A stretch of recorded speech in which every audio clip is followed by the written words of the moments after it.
Ron Paul's not campaigning in Nevada today. He's in Rochester, Minnesota. Last night he visited a gun shop, though, in Las Vegas.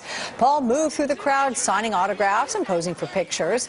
The veteran then visited the Leatherneck Club, where he backed a proposal giving VA benefits to Filipinos who fought in World War II. I think what the Filipino soldiers suffered was a lot more than just not getting thanked or recognized. They lost a lot of benefits, and our government broke their promise. That needs to be rectified.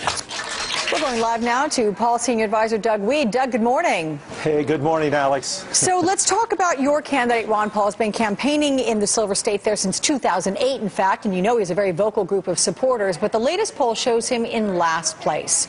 Could it be a disappointing day for the campaign? I don't think so. We'll wait and see what happens, but I've been watching your show. We like a lot of the numbers, even the numbers you're showing. You showed this poll in New Hampshire, and if you'll notice, the candidate who does the best against Barack Obama is Ron Paul. You know, last time I was on your show, we were talking about military donations, how he had more than all the other Republican candidates combined. Yeah. Now he has twice as much as all the candidates combined, including Obama. And I heard you earlier talking on the show about the importance of independence. The last CBS poll shows us first, ahead of Obama and all the candidates with independents. And now the show's showing us strongest among Hispanics in the Republican Party, which are key votes. Now, Doug, I'm not going to, try to rain on the parade here, but as you know, all politics is local, and it's not like he's racking up a huge number of delegates along his way here, and he's got to do that if he has any chance of, taking this thing to the finish line.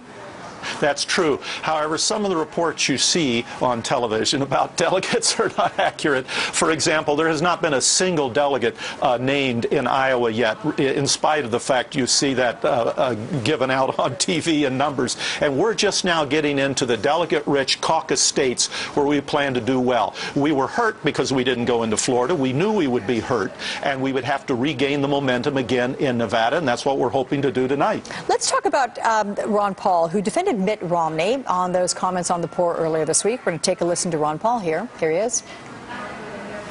I think I ended up probably defending him more than he defended himself, because I don't believe for a minute that if Mitt Romney was sitting here, that if he released everything in his heart, he says, you know what, the truth is, I really don't care about poor people. No, but that isn't, I don't believe that. What's going on here? Is Ron Paul just genuinely fond of Mitt Romney, or is there an angle for a potential position in a Romney administration? No, I've been a part of 7 presidential campaigns, and this is very common. These people are backstage together, and they develop personal relationships. We've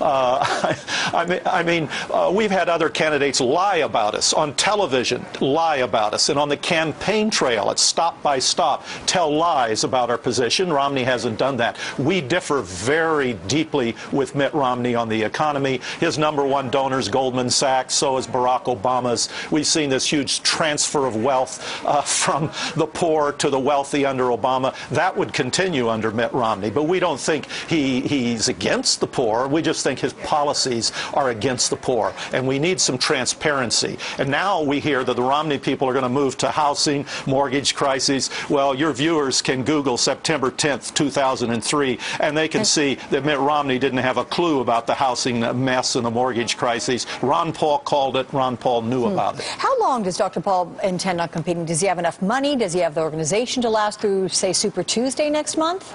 Until it's over. We will just follow the Yogi Berra adage. Right now, 5% of the delegates have been chosen.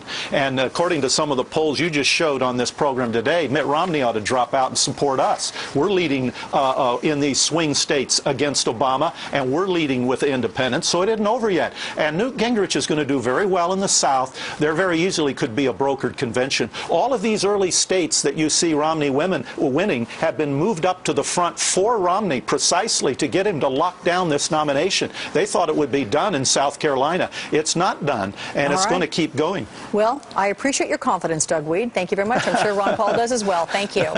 Thanks, Alex.